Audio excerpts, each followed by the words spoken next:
All right, Trails Collective world. Ian here for the Trails Collective live episode. This one is originally airing on April 5th, 2023. At some point, I'll probably get to, numbering these episodes.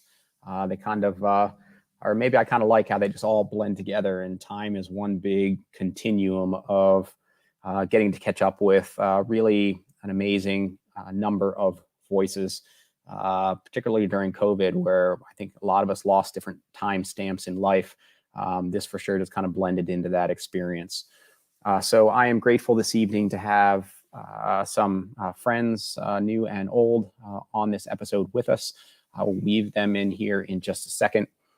For all of those who are tuning in live, I think the best way, if you want to plug a comment or question, whether it be heckling, whether it be support, whether it be looking for some kind of a legit question or comment on some of their events, feel free to drop it into, I think it's the YouTube feed for the Trails Collective that I most see. Occasionally, for whatever reason, the Facebook comments don't always come through, but you can try either. This will be streaming live on my personal Facebook page, as well as the Trails Collective's Facebook page, as well as the Trails Collective's YouTube channel. After the fact, I'll get it to upload in audio form to wherever podcasts live, so you can find it that way and share the link if you so desire. I started the Trails Collective as an opportunity to really bring together an amazing community, which is the trail running world, whether it be runners or event directors or nonprofits or shops or trail work entities.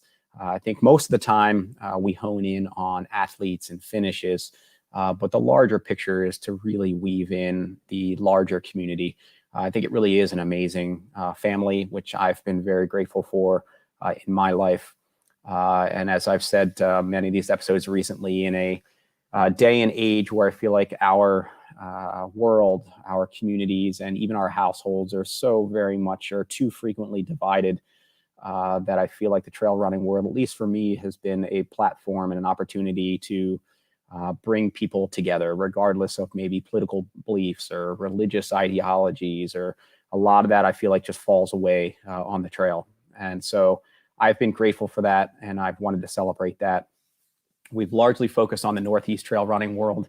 Historically, I feel like maybe that doesn't get the light that maybe it deserves. I think a lot of the media historically is focused on larger events, which are awesome, but not necessarily applicable to everybody on day to day, and not necessarily giving voice to individuals on a local scale. I'm not always successful there, but that's the intent.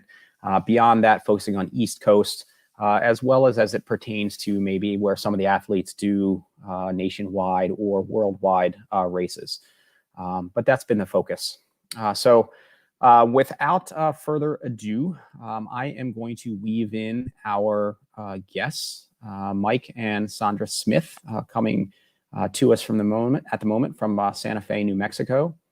Arlen Glick coming in from Ohio, and Cole coming in from Rhode Island.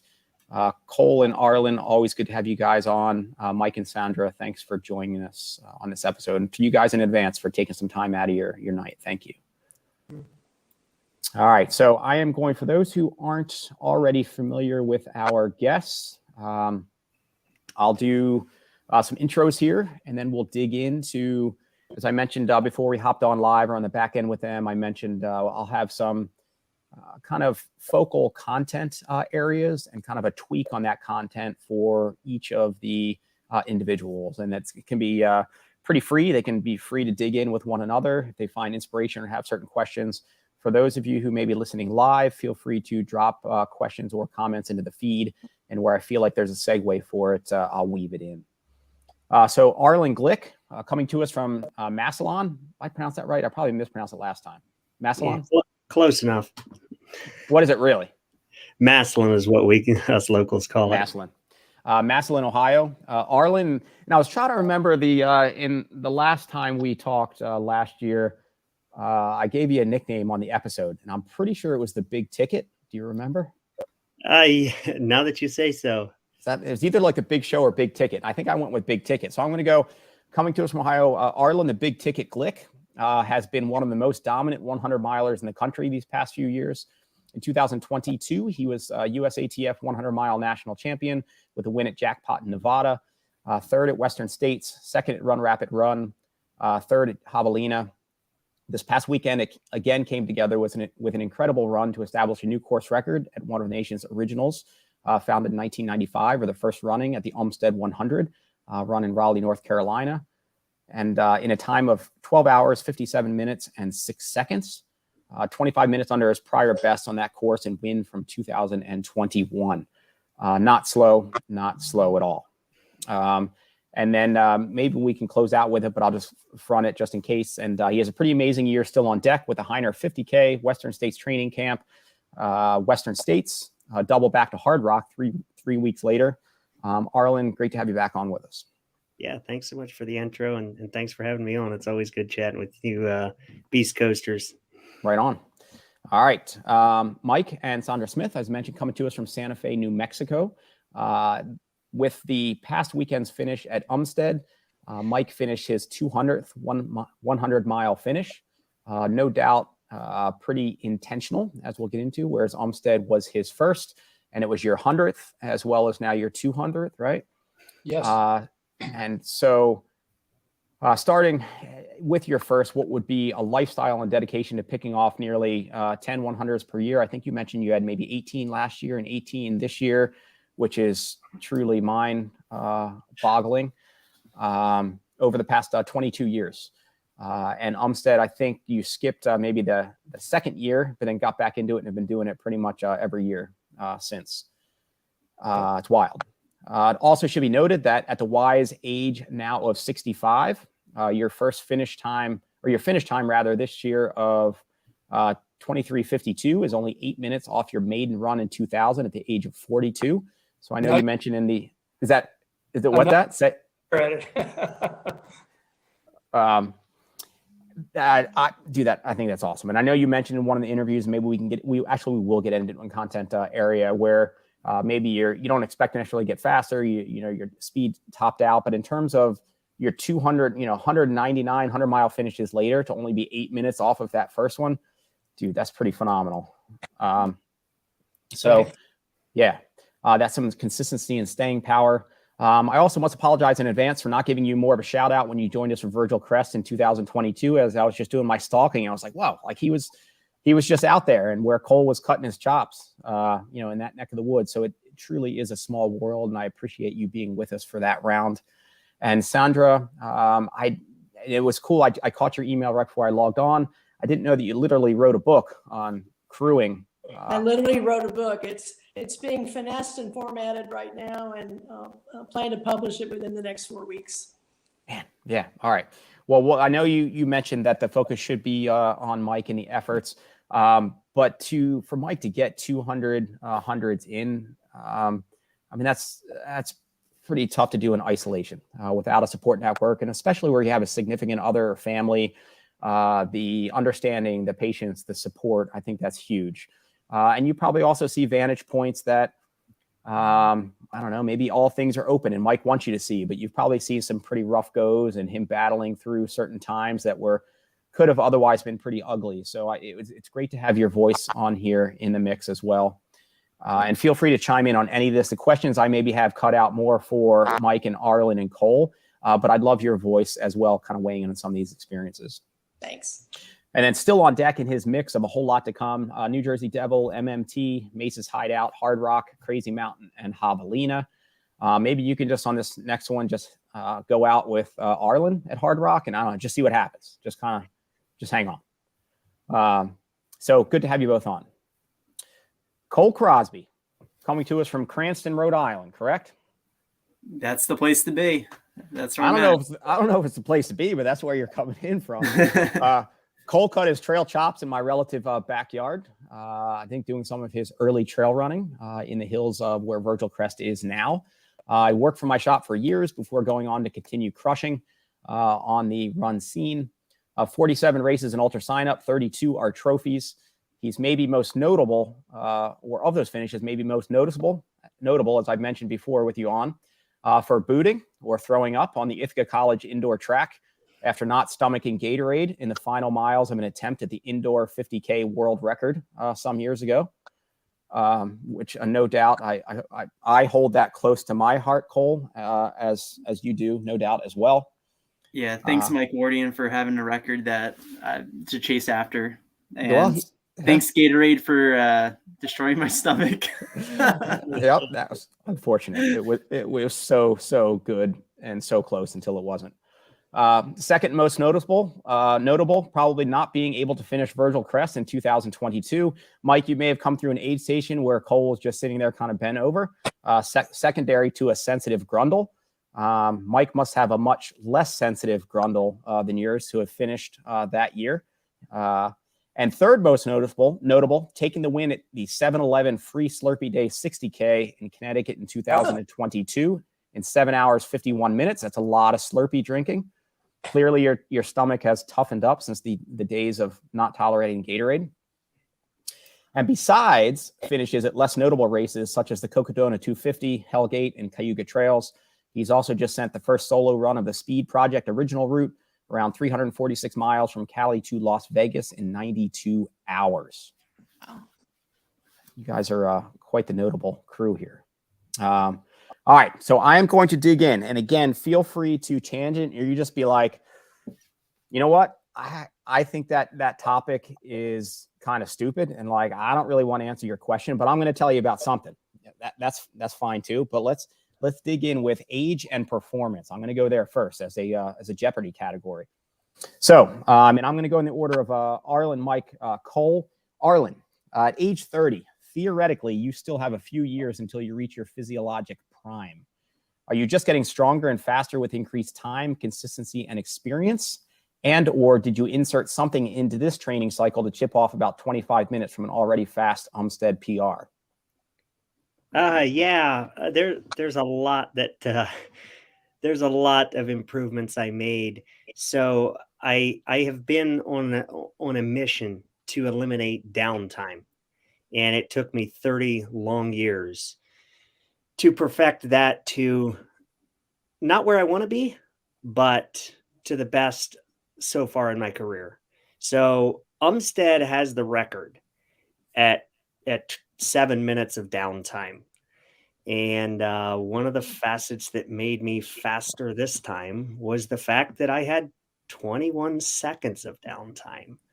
Oh, really? So, yeah, we're not to zero, but we're getting mighty close. And that's just one crazy thing I just thought I would just throw out there. Yeah, I mean, where triathletes are focused on, fast transitions or whatever. Dude, 21 seconds. That's so. Have you learned to just kind of pee on the run, or there's just no stop for urination at Umstead? Maybe you should ask Mike. He might know. I don't know. He does have plenty of experience. All right, we'll gloss over. We'll let you skip answering that question. We'll get you off the hook.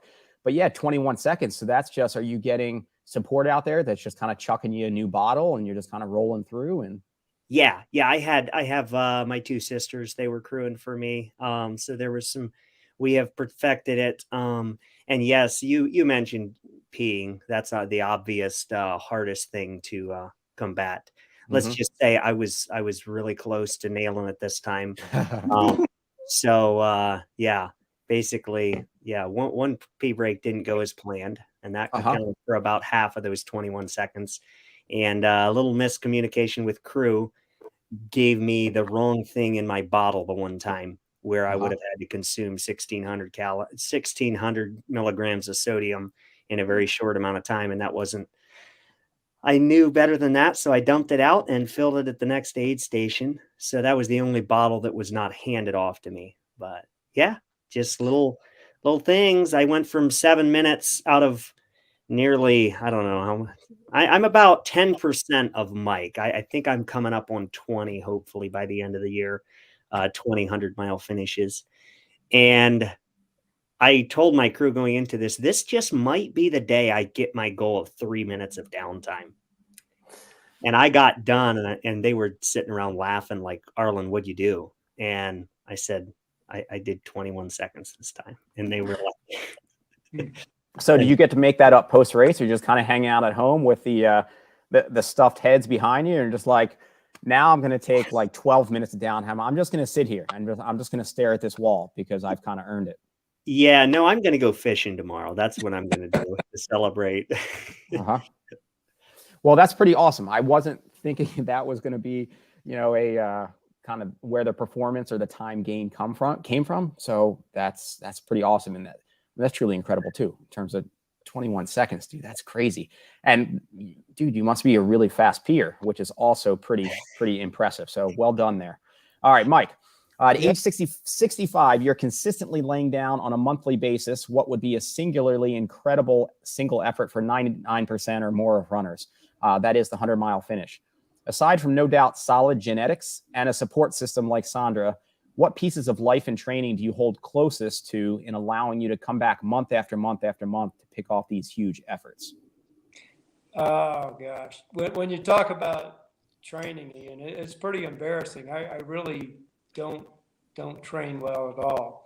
I'm pretty much just either in recovery or tapering. So there's very little true training going into it. I'm lucky if I get a 3-4 week period in there somewhere. And then I do try to get some longer runs in back to back, but on the training, it would be embarrassing to talk about that.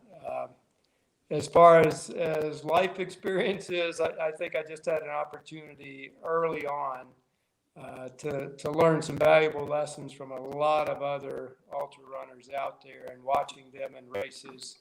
And I really learned on the job because there wasn't a lot out there 23 years ago. A couple of publications and, just kind of stumbled into it really from doing marathons and stepped up to the ultra marathons. So just got lucky there, I think, really with the timing when I came into the sport. And a lot of folks shared quickly when they saw me struggling how to get through some of these races and just kind of carried on with that. So. I'll add to that he suffers well. And I think that's something that he has developed over the years. We see a lot of racers who are probably more talented physically than Mike is, but they get cold, they're miserable, and you're going to be miserable. You got to learn to suffer well if you're going to get through it. And he suffers well. And that is something you mentioned. It's a nice interview that they did with you for Umstead. That's on their webpage, and that's I think you commented similar to that, Sandra, as well, in terms of just that mental toughness. And I guess that's to a certain extent I guess the distance can be relative for the individuals, but for 100 miles and maybe Arlen, I don't know, because you're getting in under 12 hours, you must be able to move right through that pain cave and keep going. But it seems like there's no avoiding kind of suffering in a 100-mile. And that's the thing. I mean, the wheels can totally fall off. And the beauty is that you seem like you're completely dead to the world. And then suddenly you're kind of back in the game or whatever. And you just kind of have to ride out those ebbs and flows. And for you in the 100 too, I mean, in terms of weekly volume, yeah, I have no comprehension of even how that goes. But I mean, in essence, you're already doing 100 miles a week or whatever, at least 2 weeks a month or something like that, which for most are just not going to take. So it's almost like by the time your body's recovered, it's almost like time to go again. Yeah. That's and I would tell you my typical performance in 100 miles is I have a decent first 50 and then I just get through the next 50. And when you think about your training programs, sometimes that's the kind of mileage you're probably doing. If you got a good, strong 50 miles during the week, probably set yourself up pretty well. And I just try not to do too much damage in that next 50 because I know what's coming the next week or a couple of weeks later sometimes. Do you have a go-to in terms of recovery after those efforts to be picking them off kind of back to back? I do a lot of work in the gym. So I'll have 3 days in the gym. So that gives me a natural break from the running. Do a lot of core and weight work there and play some golf.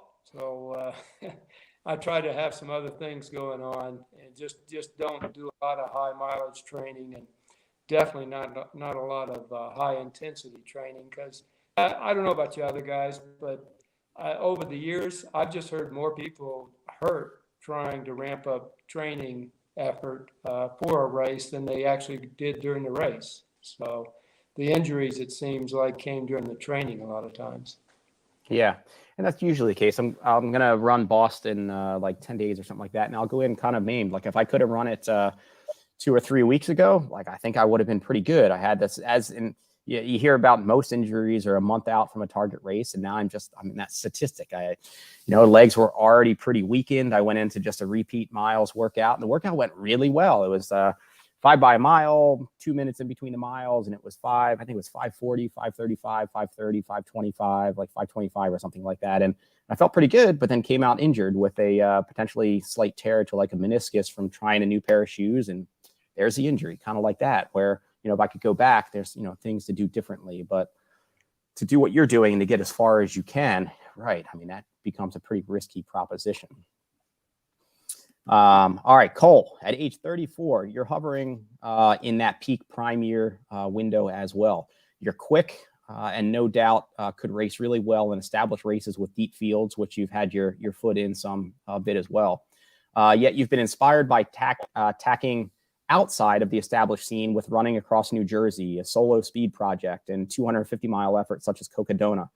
What drives you and your inspiration at the moment? And do you worry that you may look back and say you missed a crux window for traditional competition and performance? No, I truly feel that some of these longer endeavors are kind of, to me, I feel like it's my true calling. I think a lot of it is that what I'm realizing is I just have this bulldog mentality. I just have a really strong mental, composition or deposition, or however you want to label it. And that's really what you need for these longer events, is just being able to have your mind really be like a fortress and be impenetrable, and really just commit to the task that you have at hand and really be in tune with yourself. It's less about being a physical specimen and more about kind of tapping into all those other elements and also kind of damage control. And so to me, the longer, so to put it frank, yes, I do want to do some of those really competitive events. I've kind of labeled 2024 as kind of my chance to go after those kinds of things and just test the waters and see if a golden ticket opportunity works out, great. If not a big deal. I'm still going to go with the things that really, to me, stoke my fire, which is these long multi-day style events. There's just something really raw about them, and just the lessons that you learn are just completely invaluable. And they just, the memories you make just last a lifetime. And there's just something different about it. It's hard to put a finger on it, but I definitely feel like, running something like the Speed Project, and also for me, I think being a less known athlete, just to show people that hard work does pay off. And in the past, I used to, put limits on myself and say, oh, I'm going to be a really good 50K to 100K runner, and that's all I'm ever going to be good at. And now I realize that distance is just a number. And if you're willing to get to that number, do the things that are necessary, I mean, anything's possible. You can do it. So do you think that you may have taken the win at Cocodona if you had a Slurpee every 10 miles for 250 possibly miles? I mean, if I could have used the material from the cup to tape up my feet and stuff, then definitely. I mean, it's interesting. Arlen mentioned about cutting down time. I mean, that was my big detriment at Cocodona, was I just wasted so much time, having to get my feet retaped. I mean, I think probably 8 to 10 hours, after watching a lot of the live feeds and calculating it. So, do the math. I finished in 83 hours. A 73-hour finish would have been and that was what I was pacing towards. That would have been maybe fourth, third place, somewhere around there. And so that to 12th, I mean, it just shows kind of, what can happen when you chunk away the time. My speed project was similar to Arlen's. I didn't cut down to 21 seconds, but I was able to really be very efficient with my time. And I mean, it really paid dividends, later in the whole run. Yeah. That's crazy. I mean, for that distance over 250 miles, it's one thing for Arlen to be crushing for 13 hours, but when you're going over a 250-mile race and that much longer, that's a kind of different equation, right? I mean, who knows in terms of the time that yeah, you may have been sitting there getting your feet taped, but your mind was also somewhat checked out. And I was able to check in on you on some of the live feed that they had going during, and seeing you just kind of looking just like in this like daze of just like, I don't even know where your mind and spirit are in that moment. I mean, you probably needed some kind of downtime to just kind of sit and check out as well. I mean, Arlen may have finished it in like 18 hours, and maybe he still would have got under the, All right. So concept 2, race returns and improvement. Arlen, you had a great race at Western States, but no doubt there's always room for improvement. Is there anything in particular you left with last year on the table and hope to change going into this year? And maybe that bridges on question 1. Oh yeah, for sure. Like there's a lot I learned. It was 101 degrees that day. I had 38 minutes of downtime, and I felt like I needed every second of it. I was temperature control for a lot of that. So that's one area that just strategically I would like to try to do better on. But the biggest thing is like, I was burning the candle at both ends really hot in 2020, 2021. And I worked really hard and set myself up really nicely for 2022. And yeah, it might look good on paper, but I did not have a good race in the entire 2022 season. Like everyone physically, something was wrong. Went from, injury in February to where I wasn't threatening injury the rest of the year, but I was also compensating for my, previous injury, and did not have wheels for the rest of the season. And it was really sad with the kind of races I was in and, the opportunities I had. But I mean, it's not a sob story. I didn't have a horrible performance all year either. So like, yeah, there's a lot. I definitely still have some ends to tighten up. I did a lot of things right at Umstead, but I found the weak link, and like there I got a lot to work on yet too. So we're really finally heading in the right direction. So like at the end of 22, I took a bunch of time off to try to reset the body, and it was very valuable. I went into Umstead more undertrained than I have in about 2 years for a race, and it was the best race I've had in 2 years. Just because I finally was a little more healthy in terms of mechanics. We're working much smoother, but I was limited. Like I only feel like I pushed for about 50 miles at Umstead, the first 40 and the last 10. And outside of that, I was just trying to doctor along the body the best I could. We're really close to where I want to be, but we're not quite there yet. So I needed Umstead as a tune-up for the rest of the season, because I just can't go from October to June and say I'm going to take 4 months off, and then I'm going to spend 4 months training, and we're going to be a Superman at Western States. Like I need some checkpoint along the way. And so Umstead was exactly that. And it was definitely a big surprise. Like in terms of performance, it blew my mind what I actually was able to come away with. But in terms of checking off boxes of where I'm at physically, we still have a little bit of work to do, but we're like 90% back to where we want to be. So yeah, I have like full confidence, a much better training plan this year. I'll be training out west for about 6 weeks of that training block. So I'll be not doing quite as many Deerfield repeats, and hopefully a little more authentic training. But I think Deerfield repeats are probably pretty authentic, but I see what you're saying. yeah, well, they worked for Umstead. My climbing legs were slightly better at Umstead than any race in the past. So we had the downhill running ability for a long time, and that's why I covered up my mistakes really well in 2022. Was if you run hard enough on the down and you just hike the climbs, you're like, okay. But hopefully this year we can put 2 and 2 together and come up with 4 and have a healthy body that's ready to tackle both the ups and the downs. But yeah, I'm really excited to tackle the season. Everything is looking really good, but it's been quite a ride Mm-hmm. It's about to get crazier. All right, Mike, you've returned to Umstead most, as we mentioned, every year, but that second. How much have you used Umstead as a yardstick in some capacity?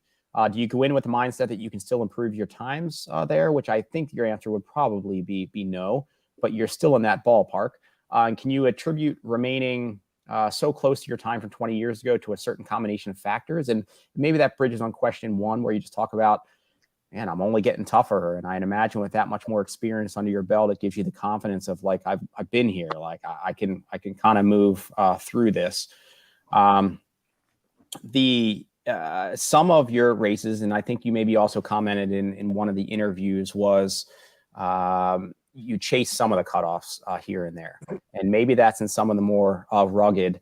So you've DNF'd at some of the more rugged, Hurt 100, Euro 100, IMTF 100. And I don't know whether that was getting cut off, or whether it was like something happened, or whether it's like sometimes I'm pretty tough, but like I gotta call it.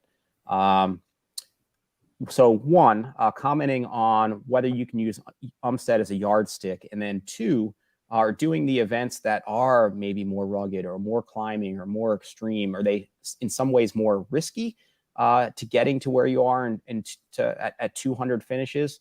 And are they worth the risk?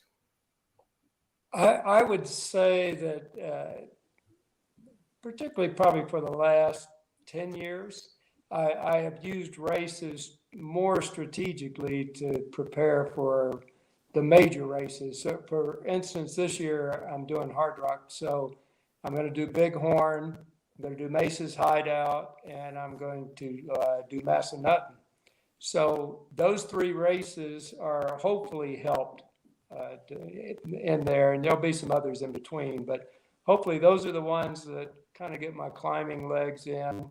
I spend some time at altitude. We live at 7,000 feet out here, and there's a ski mountain 30 minutes away where I can get up to 12. So I get some elevation and some mountain training in during the summertime, but probably the biggest challenge for me for going on 17 years now has been Hurt in Hawaii.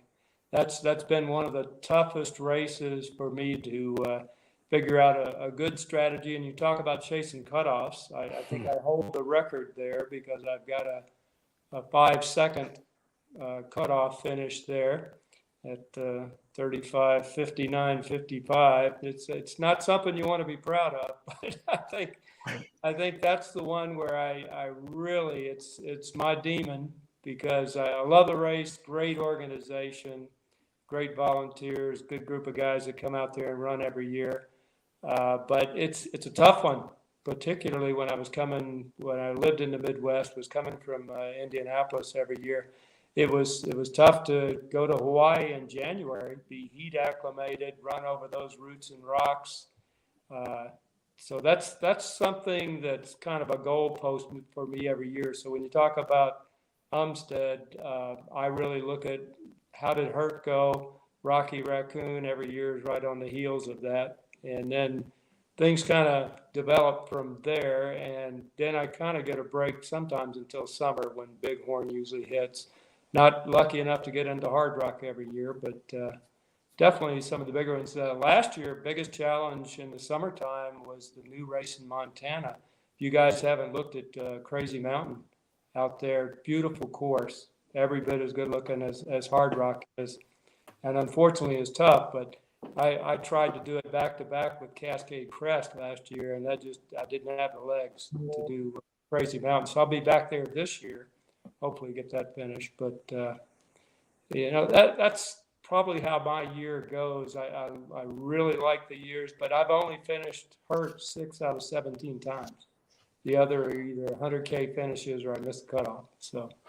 And you had referenced it, not necessarily to be proud of, but I would guess most of us would kick back that maybe that should be one of the ones that you're most proud of. I mean, Sandra, were you out on that trip when you finished at 35? Oh.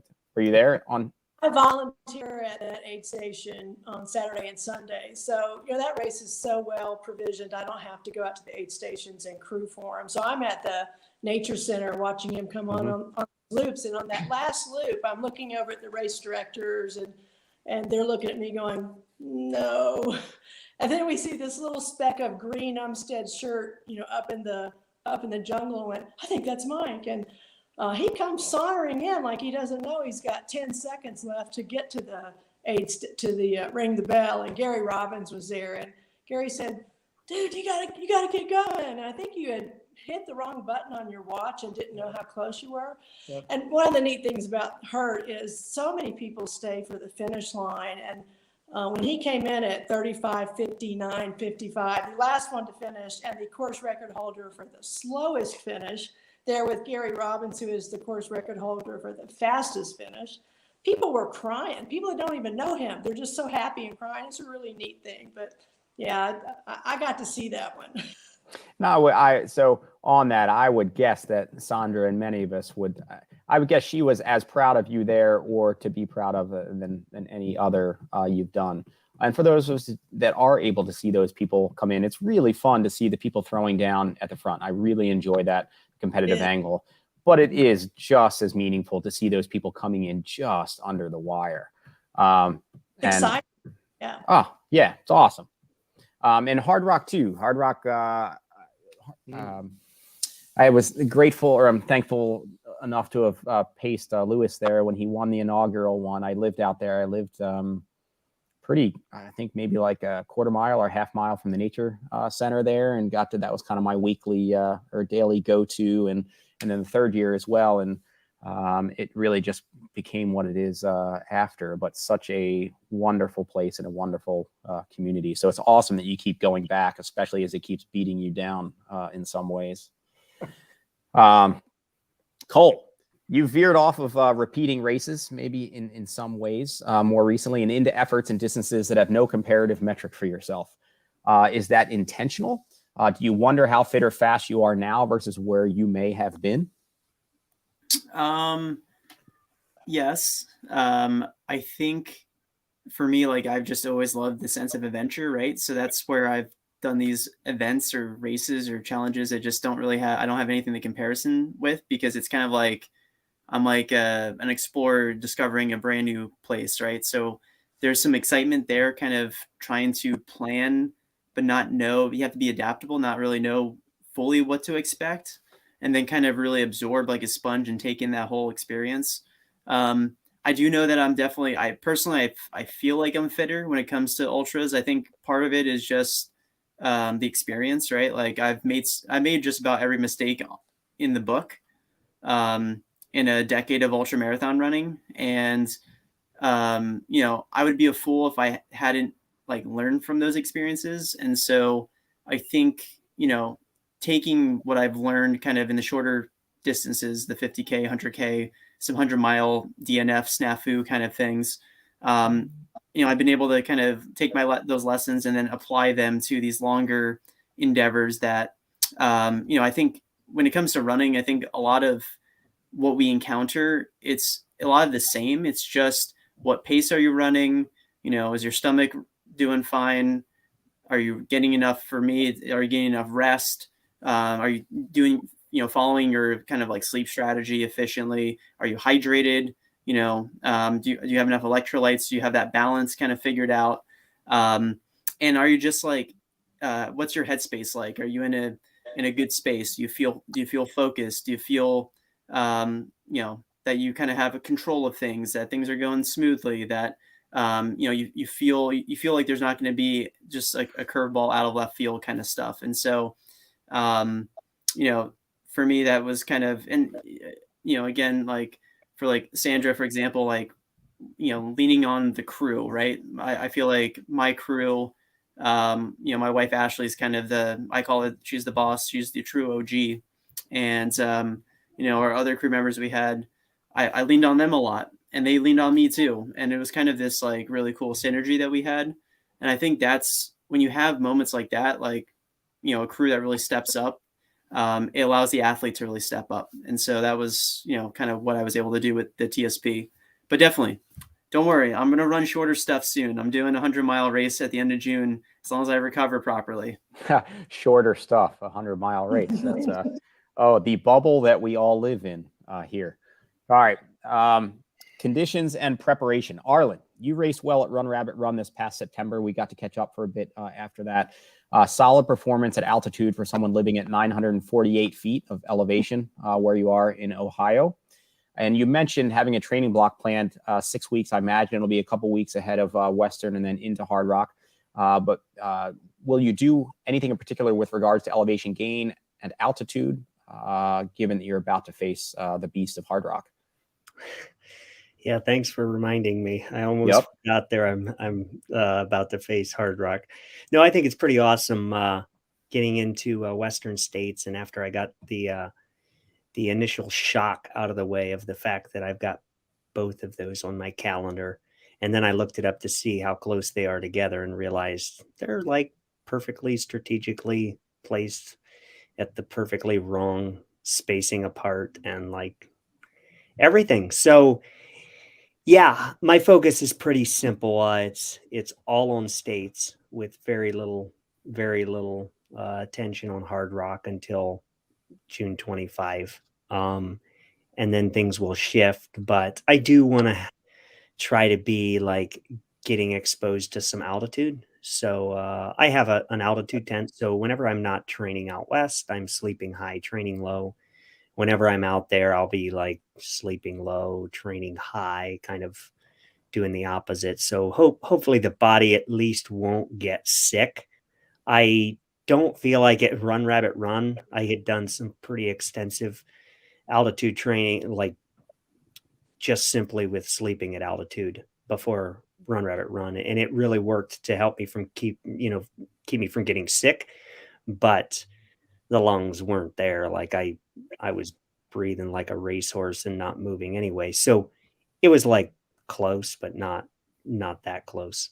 So like for going into Hard Rock, I'll be spending a few days home after States, and then I'll be living up in, close to Silverton for 2 weeks before Hard Rock. And I'll be full on, altitude training, trying to spend a lot of time at altitude. But obviously I won't have wheels to actually do a lot of training because I'll be recovering from States. But just hoping to, like, I want to go into Hard Rock celebrating is what I would like. So I would like to have a really good performance behind me and really have nothing to prove when I get to Hard Rock. That's what I would like. Which is awesome, given what Hard Rock is and just it's kind of the epic nature and the grand scale. And sure, I'm sure it would be great to, win or be in the mix or whatever, but the larger just experience of Hard Rock, to be in those mountains and to be in that kind of just legendary event, it would be first and foremost just great to be able to just enjoy your time in those mountains. Yeah, that's the plan, is to really enjoy it. And like, I couldn't turn it down because I know the likelihood of my name ever getting pulled again is in the basement.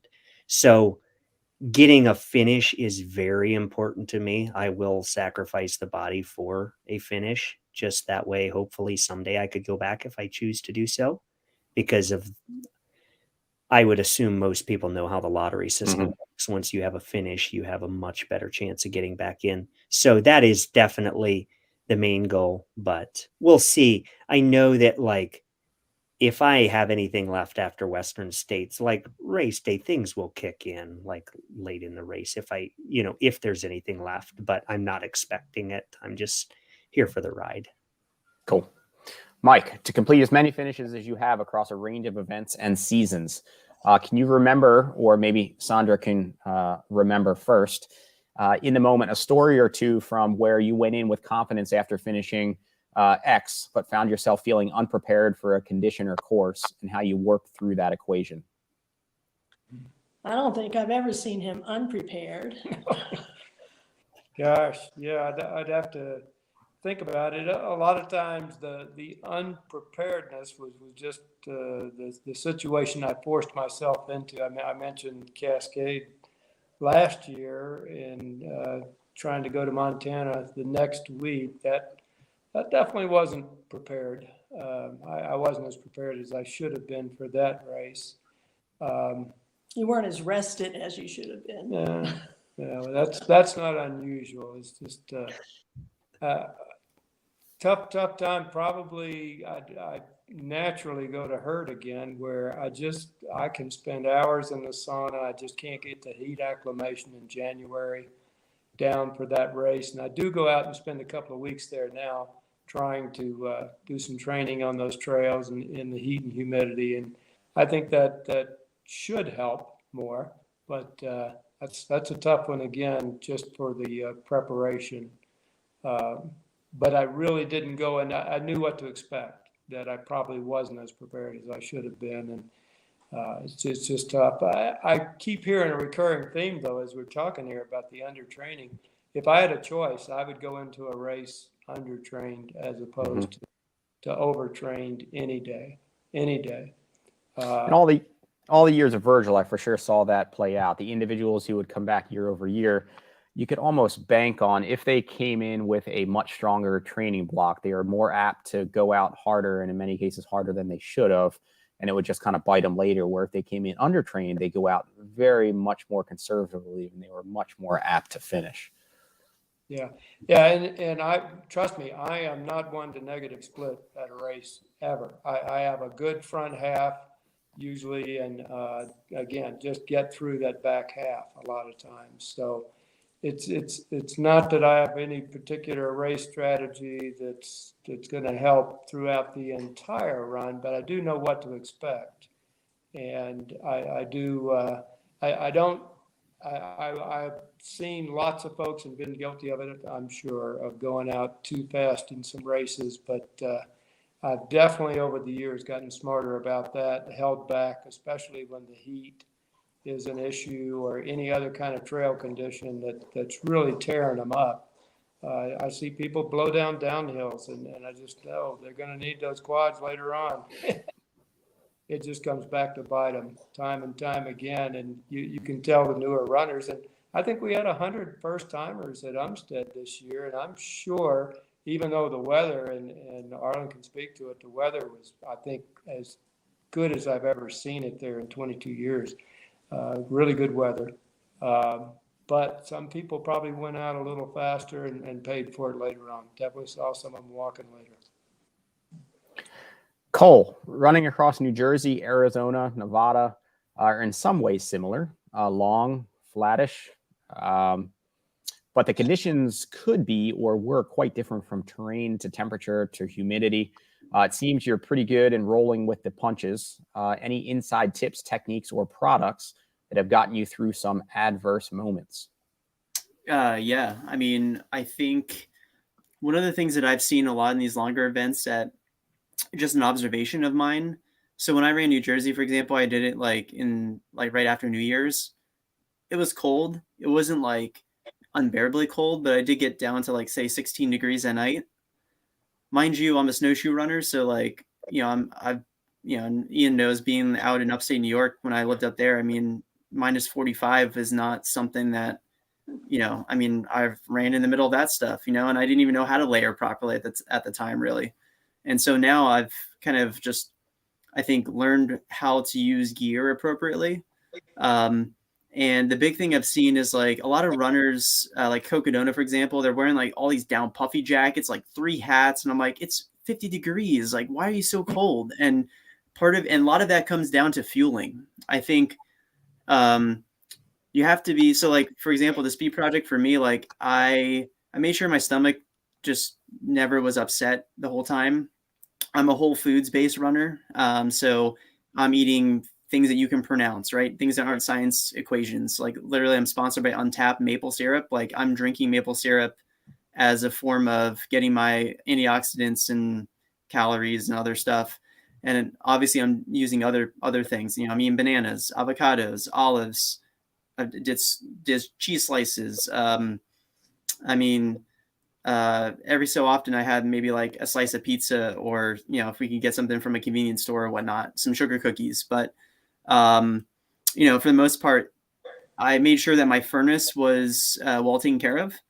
And when you do that, your body is able to regulate its temperature appropriately. And so I didn't have to wear extra layers and not deal with that issue. I did at nighttime wear maybe a little bit more than what I would normally do, just because you are, when you're 250 miles in a 350 or 340 mile run, like, that 38 degrees feels colder than it actually would be if you're just going out for a normal run. So I did wear pants just to make sure my muscles were warm and that kind of stuff. But overall, I think if you feed the fire inside of you, you're just going to be a lot better off in terms of like, one, just staying more attuned. Like for me, like the sleeping plus the eating. I mean, I never once felt like I was like spaced out like how I was at Cocodona. And part of that was taking more time to sleep, and then also making sure I was eating like all the time. And to Arlen's kind of point, like we made it a huge point to like, my crew would kind of like hand things out the RV windows to me while in motion.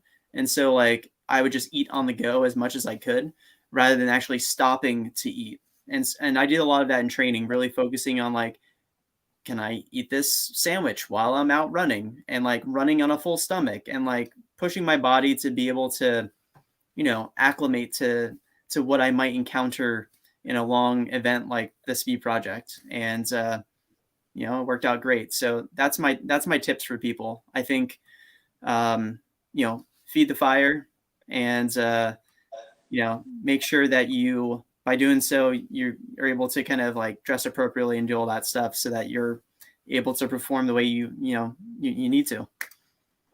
Arlen, on that, not necessarily a new topic per se, but what was your average pace for Umstead? According to Garmin, it was like 743, I believe, and I got 100.7 miles, I believe. So it would have been, I definitely wasn't able to take all the tight turns. So it probably was pretty accurate as far as pace goes. I got a little over on distance. And do you monitor, or do you keep your heart rate under a certain value for the length of effort like that? Or do you have a target, or do you look after the fact and you see what your average heart rate was? No. So I have like poor circulation to my hands, and even it was 80 degrees that day. And for a good portion of the day, my wrist-based heart rate is not accurate enough to gauge anything off of it. So even though like it was pretty warm, I was still like, there was still not good enough blood flow. So I pay no attention to heart rate.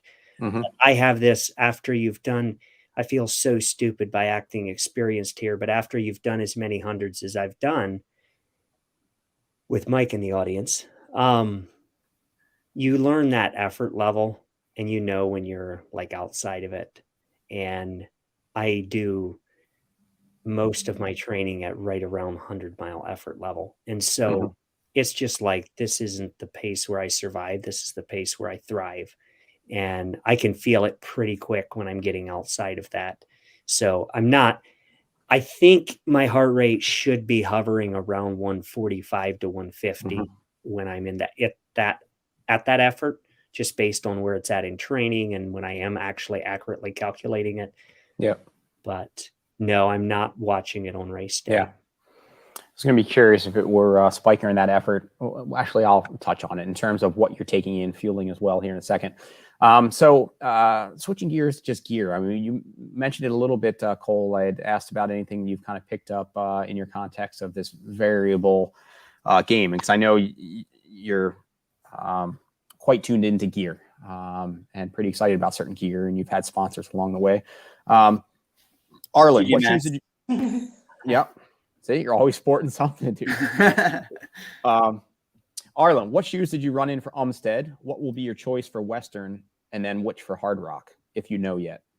Yeah, good question. So for Umstead, I was using Craft's their obvious gravel shoe, which is their CTM Ultra, and I was using the 3, the latest version. Those worked beautiful. It seemed like such an easy choice for me. I love that shoe, and it happens to fit a place like Umstead perfectly with, having a very smooth ride from anywhere from light trail to pavement. So Umstead being a crushed granite was perfect. I am undecided on Western States. I have like 30 pairs of shoes and I'm still testing them. So I don't know for Western and Hard Rock. I've got a good idea of a couple that I'm honing it in on, but still have a lot of testing to do. Yep. And I don't remember if I caught it in something. Are you, and this was going to be, well, actually, I'm going to hold that thought for a second. All right. Mike, you've been finishing on average. So I guess on average, it's like 8 to 10 a year. I mean, I guess certain years higher than others. COVID probably derailed a little bit of that, maybe. A year for the past 20 years seems gear isn't to be credited for longevity and accomplishment in your case. Did you own a pair of Montreal Hard Rocks when you first ventured into the deep end at Umstead? And what are you using now for your most trusted and comfy gear across races? I probably went through 8 to 10 pair of Montreal Hard Rocks, and they were a favorite of mine when they were around. They kind of messed the shoe up when the company sold, I'm afraid. But yeah, the Hard Rocks in a wide shoe, and I do have a wider foot, so I'm always looking for a good wide trail shoe. Umstead, I ran in Hoka Stinsons, and I like the Stinson. I wish the heck they'd put a Vibram sole on it so they would last more than 300 miles for me. But it's not a good shoe in wet and slippery conditions necessarily. I usually use the Speed Goat, but I'm really impressed with New Balance has the Moore Trail, I think is the name of it now. It's a wider shoe for me, and they've got a good Vibram sole on there. Just came out with their third version of it. So I tend to change the shoe. I'll do the Speed Goat in Hawaii just because I need something in that terrain. It's really got some traction. Have you just mentioned the wider foot and Stinson and some of the others? Have you tried on Topos yet, or have you checked out the new Topo Ultra Venture 2 as an example? I tried, I think, every version of the Topo. And yeah. Every one of them did not have the protection. As you get older, guys, you're going to figure out the fat pad on the bottom of your foot just gets thinner and thinner. And I could feel rocks, and especially on the downhill, some sharp rocks through those Topos. So at that point in time, and I haven't gone back probably to them in a year, they did not have the protection in there that I needed, didn't have the rock plate. A little less of a heel drop too, I think. I don't think they were zero. I really like Ultra, the Olympus in particular, but I can't do zero drop for more than about 15 miles. And then my hamstrings and things really start yelling at me because I just not flexible enough to go down to the zero drop. So maybe I'll send you a pair of the updated Ultra Ventures. I think they added like 5 or 7 millimeters of stack, and they still have that 5 millimeter offset. So all right, I probably have your address, but maybe I'll send you a pair. What size are you? Well, I'm trying to remember what I was wearing. Usually it's an 11, just because I have to go up a bit for the bump down. Sometimes I get away with a 10 and a half, but usually it's an 11.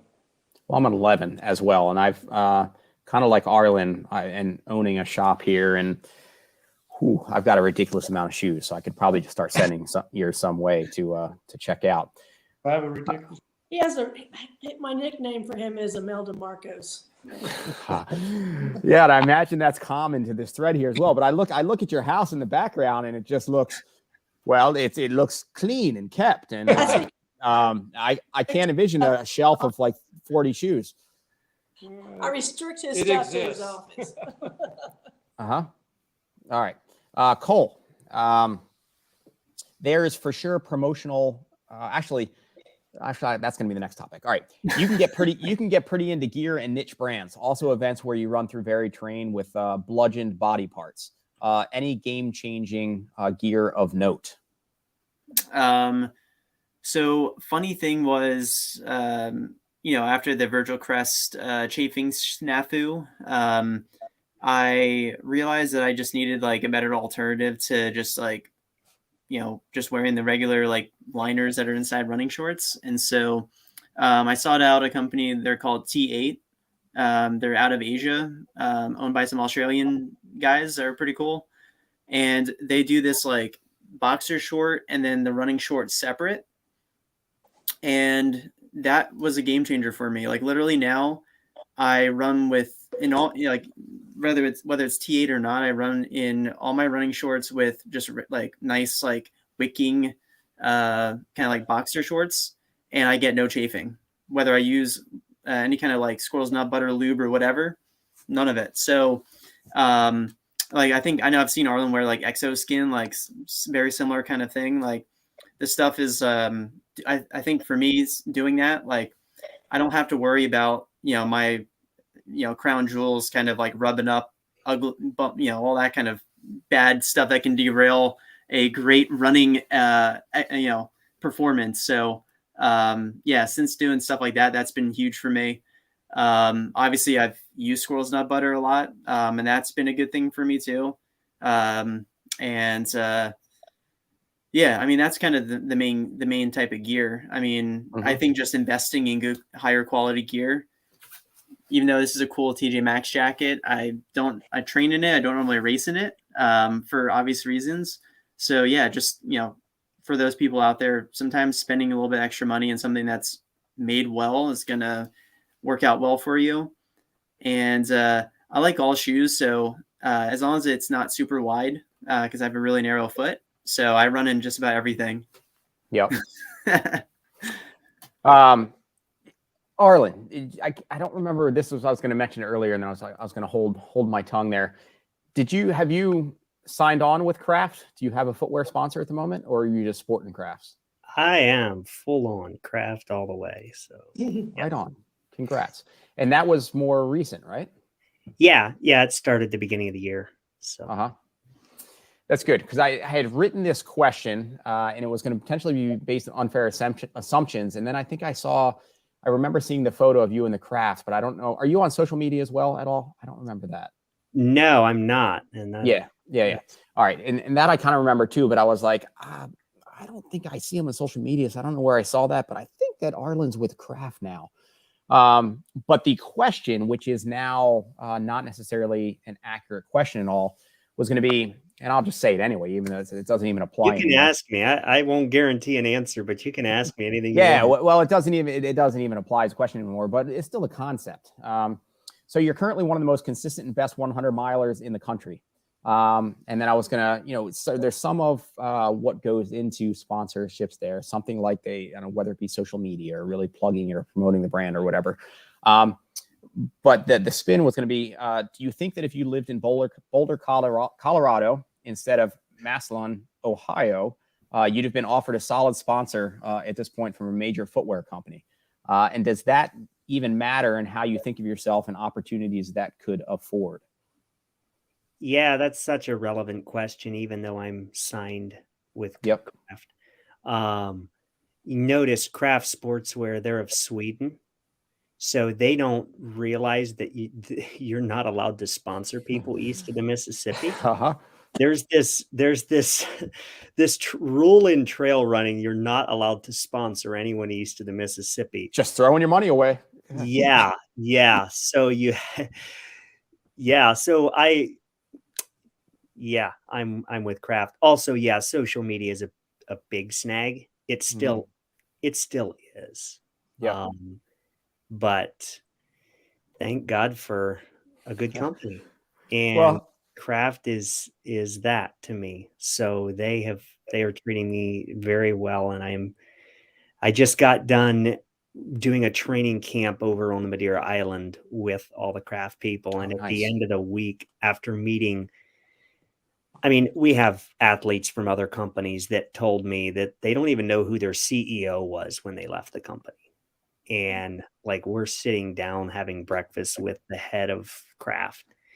And I told him after spending some time with them, I'm like, I cannot wait to go throw down for you guys. I hope your money does really well on me, because you want to feel wanted. And Craft did a very good job at treating me based on results, not on social media and all the other crazy things. So did you find yourself in that on one of those mornings, just sitting down next to that CEO, and one point it's just like, yeah, like, look, you're from Ohio, right? And let's try to place that on the map. And you come prepped with this altered map where the flyover states are kind of this sliver, and you make Ohio look like it's kind of right next to Colorado or California, and you're like, yeah, it's actually just right there. Yeah, no, I think the spoiler, the big confession was when I asked them to go train like thousands of miles from where I live, and they were probably thinking like, what? Like he wants to go train. Why? Like I thought anyway. So, but they were very good and they were very understanding when I told them I wanted to go train elsewhere. So we'll Yeah. just roll with it. Right on. Well, congrats on that. Very well deserved, and it's great that it's a good relationship so far. So that's awesome. Thank you. Mike, your resume should be as, if not more, inspiring than even the best of elites. You're in the regular grind, doing some amazing things. Would it be nice if our culture and media and dollars would promote and support that just as much as a course record setter? Gosh, I can't tell you how many times over the years I've been asked about sponsors, and it's just I'm not sure that they would ever view it. And I worked in the retail industry and athletic footwear and sports apparel, so I got a chance to see some of that firsthand. I can tell you it wouldn't happen just because they obviously think that the brand wouldn't get the recognition if it's not on the podium. And I can understand that. There's recognition through other channels too. Now you mentioned social media, good or bad, it's out there, and that's another popular channel for people to get some exposure on. I'm just thinking there's just not enough draw yet, in their opinion. And the community is still fairly small when you think about us versus the road running community. There's a lot more of those folks. It's going to be tough to pull some of those dollars away from, particularly road running, when I think about the footwear in particular. And we've come a long way with trail footwear, haven't we, guys? I mean, it's come a long way, but nowhere near what's going on when you look at what's happening out in the road running community and what goes on with footwear companies there. But I've never had high expectations about anybody recognizing me from a sponsorship side of it, so never any disappointment there. But and I can kind of understand why they wouldn't want to, in their mind, probably waste the dollars there, not being on any podiums. So, as my wife says, sometimes I'm the fastest, oldest guy out there. But that's about it. Cole, there's for sure promotional value in the efforts you're taking on. And you're a pretty promotional individual. I think you're pretty intentional about putting out on behalf of your sponsors and the products you're using. And in the years that you work for the shop, I mean, you just like talking like product. I mean, you've got a fire there for it. And you're pretty active on social media. I guess, though, that some of those maybe like the efforts that you're doing, such as like the Speed Project or Run Across New Jersey or whatever, may be seen as like sideshows in the eyes of a mainstream sponsor. Do you think they're considering those equal to big events? No, to be flat honest, no. I think because I live at Rhode Island, I'm at a disadvantage. Like, I'll be completely blunt. Like, I even sent Arlen an email about stuff because, like, I got into the sport when social media was, like, kind of starting to be a thing. And it's just, like, morphed, as the years have progressed. And, being someone that's worked in the industry and having a lot of connections with people that work for these companies and brands, like, I've seen the darker side of things. And there's been times where it's just been really depressing, to be completely honest with you, because I feel like I'm a pretty positive person. And, when there's like Arlen with Craft, going with Arlen, like that's a huge move in this sport, because that's saying people that live east of the Mississippi like have value. That means that there's people in Ohio that are running on trails that have value, because when brands don't invest, like if you're saying, oh, there's no good runners east of the Mississippi, I'm not going to spend my money there. So you're saying that all the people that buy your shoes aren't important. They don't have anybody to look up to aspirationally. And that's a huge issue. And that's something that I am very vocal about. Like, one of the things that I've, in my mid-career or whatever, I wanted to champion is kind of to help lift people up and say like, hey, we matter just as much as people that are running up these beautiful white, snow-capped mountains in, Colorado or Flagstaff or wherever. Like, you don't need to relocate to be considered valuable, like, and why do I do these longer adventures is because that's what stokes my fire. That's the story that I want to tell authentically. And if a brand wants to support that, eventually the right brand's going to come along and say, hey, I want to buy in. I can tell you that, I had to do a GoFundMe to help cover a lot of these expenses to even just get out to run the speed project, let alone afford the stuff that we went through. Right. And so, I've had some brands reach out after the fact and say, oh, this was amazing. And been like, well, this would have been amazing if when I pitched this to you and created a whole presentation, a couple $100 would have gone a long way, And so, to be completely frank, there's a whole population of athletes that are good, that aren't good enough, that I think their stories aren't being told. And that's a huge travesty to the sport. And I really hope it changes. And I hope that people like Arlen, Mike and Sandra, like just them being just, incredible resume to build on this. Like there's so many stories out there that just aren't told. And so, that's been a huge motivation for me, whether it's snowshoe running, right? I've done a lot to try and promote that, but then also, try to pull up the East Coast, because we have great athletes, we have great talent, but, no one, their stories aren't being shared. And so I think that I would love to see that change, whether it's from a brand sponsorship standpoint or whether just more from a media standpoint. And so that's why, Ian, what you do has a ton of value.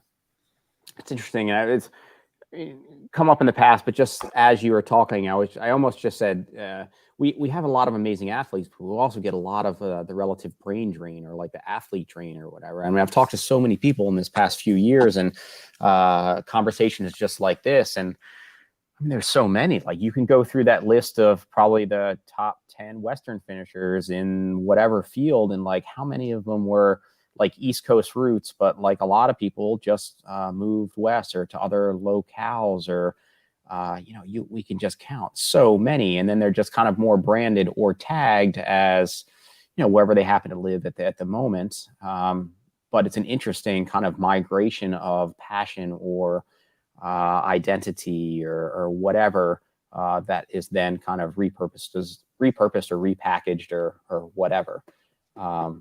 It's a very, I think, interesting thing. Yeah. And I just want to add too, like Arlen has an altitude tent, right? Like he is going to go and do some training at altitude, but like, I think maybe this is an East Coast, Beast Coast, the Beast Coast mentality, which is like, we don't have to, like, it's okay to take the harder route. Like, and that's what I did with the speed project. If I wanted to really win, I could have just ran the 288-mile route, right? But I took it as a challenge upon myself to say, hey, is it even possible that I could potentially win this thing running a much further distance and technically maybe a harder course in terms of like elevation and stuff? I don't know. Let's try it, right? Like that to me is an East Coast mentality, is like, we're just going to get the job done, no matter kind of how hard, if we have to kind of, go straight up mountains rather than taking the switchbacks, right? Like, and like, that kind of grittiness is, I think something that's, to be applauded for, be shared more. So for Mike and Sandra, Sandra, I know you mentioned you've been in Santa Fe since like 2016 or so, I think roughly in there.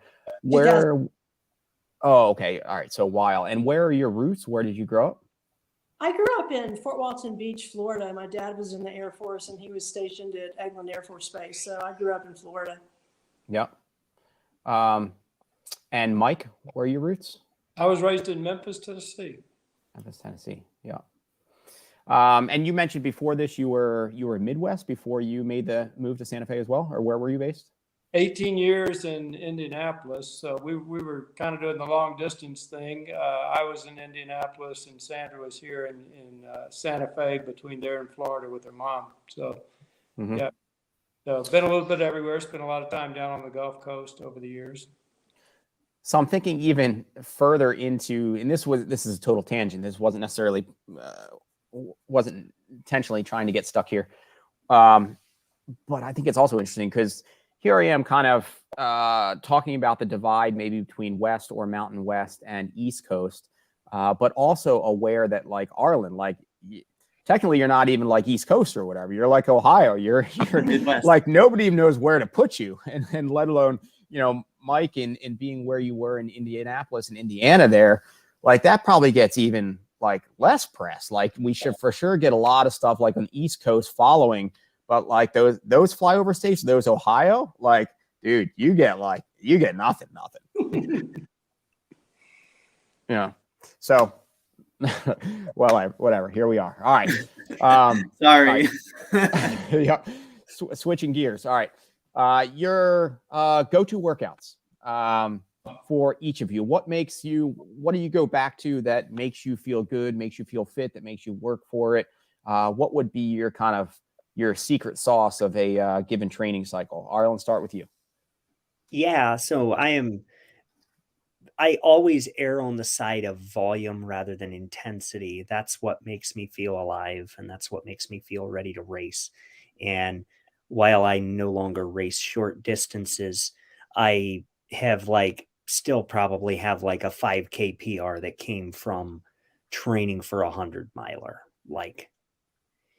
So I think like my staple is definitely my back-to-back long runs, like my Friday and Saturday long runs or whatever. That's definitely something that I like to do. I know a lot of people do it differently, but I always am of the opinion that ultra running is so much mental that the most important thing is whatever you or your coach decide to just embrace that. So some people are very much against long runs, and I am very much for them. So that's definitely what makes me feel fit and ready. And that's what simulates that I'm with Mike, where I still have never negative split a race, but I usually have a really strong second half. And I would say there's no doubt that's because of my back-to-back long runs. And to dig in a little more into my why. So much of the 100-mile distance is mental, and it's not so much about fitness. It's more about execution on race day. And I think we just calculated how much water I consume, how much liquid I consumed for Umstead, and it was just over 4 gallons. And, you know, Mike, you were out there, and I had to laugh inside. I'm like, Mike just said that it was the nicest out of 27 out of 28 Umsteads. He said something about it being the nicest day. And I'm like, blew my mind, because I thought it was like the worst possible weather. But this is why you got to just listen to these ultra runners, because you get these crazy ideas and you just never know. Like, I thought it was the worst day in the history of the race, and you thought it was like the best day so who knows? But I think getting back to the training, when I'm out doing my long runs, that's really the only time that my body is screaming at me saying, hey, I'm getting dehydrated, and hey, I need some calories. Because I can go out and just throw down a 20-mile run without taking a swallow. Like, that's no big deal. But I think when your body is screaming for nutrition, it's screaming, I'm tired, and then you do that the next day, like, that's really the only time in your training block that you're tapping into what 75% of your race day is going to be like, the state that your body's going to be in, where it's very dependent on external, when it comes to nutrition, hydration, everything you're going to use on 75% of what you're going to use on race day is not in your body when you start that race. And I think that's where it trains your, not just your mind, but also your stomach and everything else, all the weak links kind of together, get at least familiarized with it. So there you have it. Yep. Mike, how about for you? I'm going to go back to years ago when I did fewer hundreds and maybe some faster times in there too. And so speak to that as opposed to don't hold me to this today. What I'm about to tell you, I did then. I think one of the best things I did was start at the marathon distance. And many times we were trying to do the 50 states, and many times we would do a marathon on Saturday and a marathon on Sunday. So back to back 26-mile events. That set us up pretty well for progressing to 50 milers and 50 Ks. And I would tell somebody that's thinking about training for their first 100, it's great experience to get out there and, as Arlen says, feel that pain and that hunger and that thirst that you're going to feel after the marathon distance is past you and you're trying to finish that next 25 miles. I think as far as speed and building endurance, working in those shorter races, whether they be 50 Ks or 50 miles, is a great race strategy for building up. If you're like me, I hate the thought of going out and having to run 20 or 25 miles that isn't associated with an event. I'm just built that way.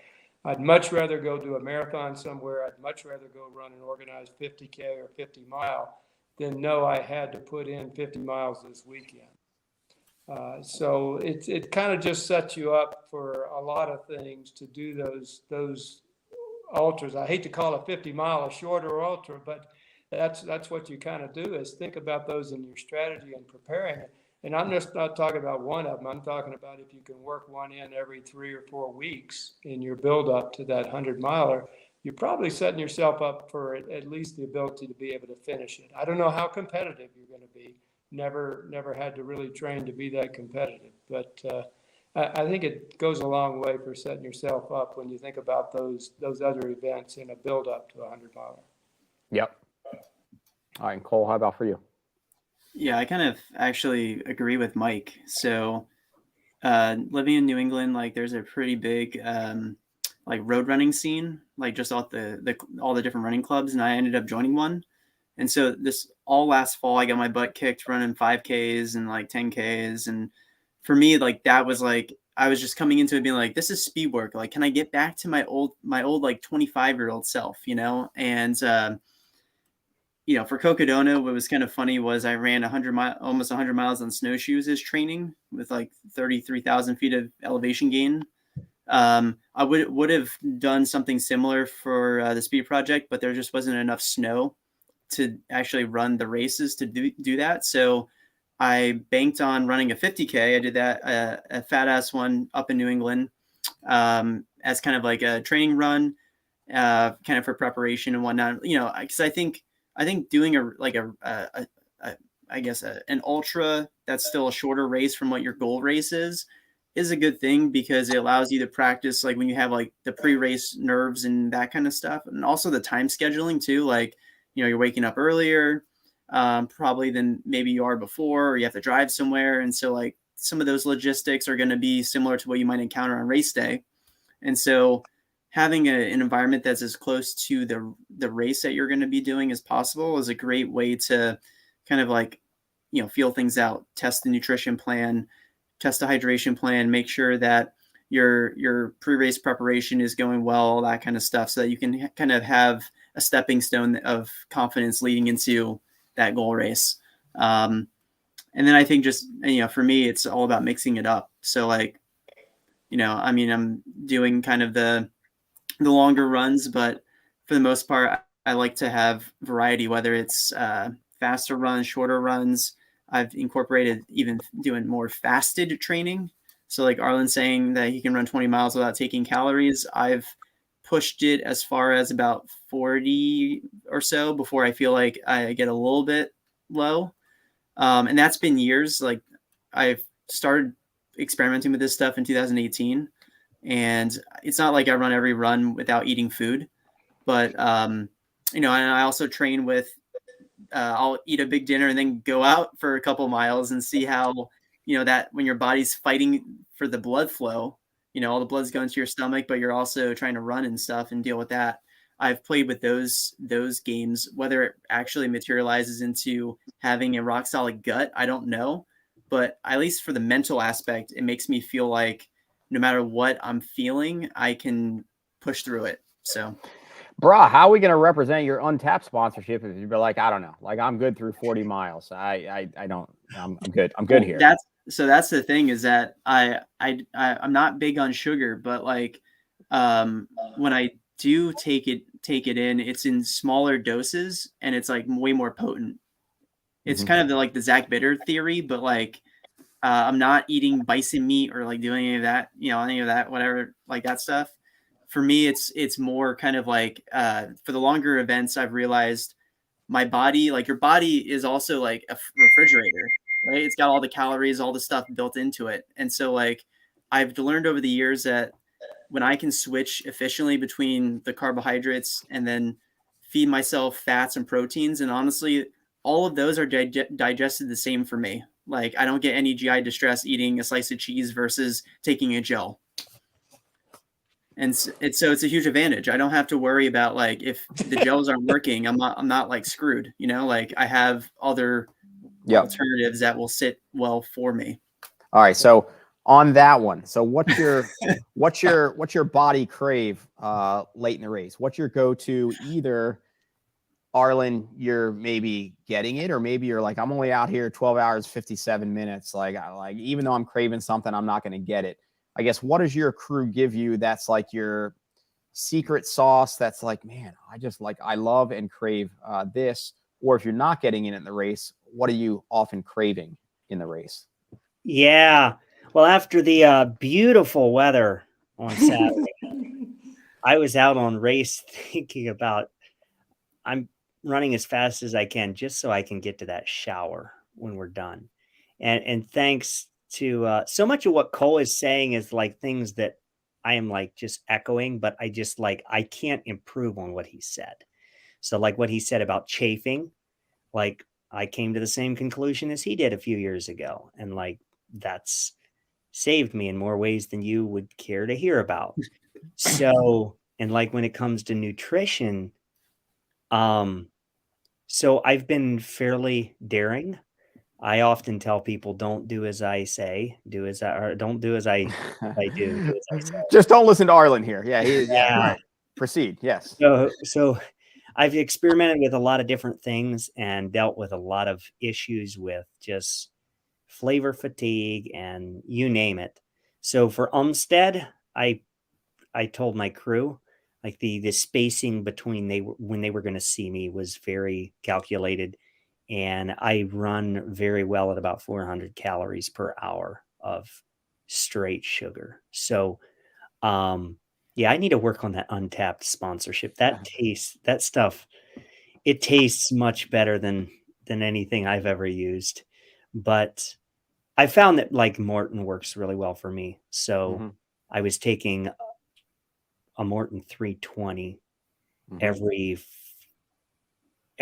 twice every loop, which is 12.4 miles. So it was at the 6.85 mark and at the 12.4 mark. And I did that all day and no sense in changing when something's working, right? So don't try this at home. But I had a backup plan. I instructed my crew that this is the plan, but we may switch. But after about 80 miles of it, you start getting pretty stoked about the roll you're on. So I did break it twice with a swallow of Coke. I should get sponsored by them. But that is my go-to is Coke. Like if nothing else works, Coke never fails. So that's what I'm thinking. If I'm not thinking about a shower, I'm thinking about Coke. Arlen, it's Pepsi. Yeah. Is that what was on there? Was on course was Pepsi? Pepsi at Umstead. I was kind of surprised not to see Coke out there from the south, but that was Pepsi. Sorry, Mike, I never pay attention to what's at aid stations until I'm just there and I'm like, what I've got in my pack does not work. Give me something else. And then it's like, oh, pickle juice. What's that? But yeah, I wouldn't know. So my crew even packs Coke. That's one of my things that they pack. But I would drink Pepsi if I had to, but I like the flavor of Coke better. So And are you going flat? Are they flattening it for you? Or are you going carbonated?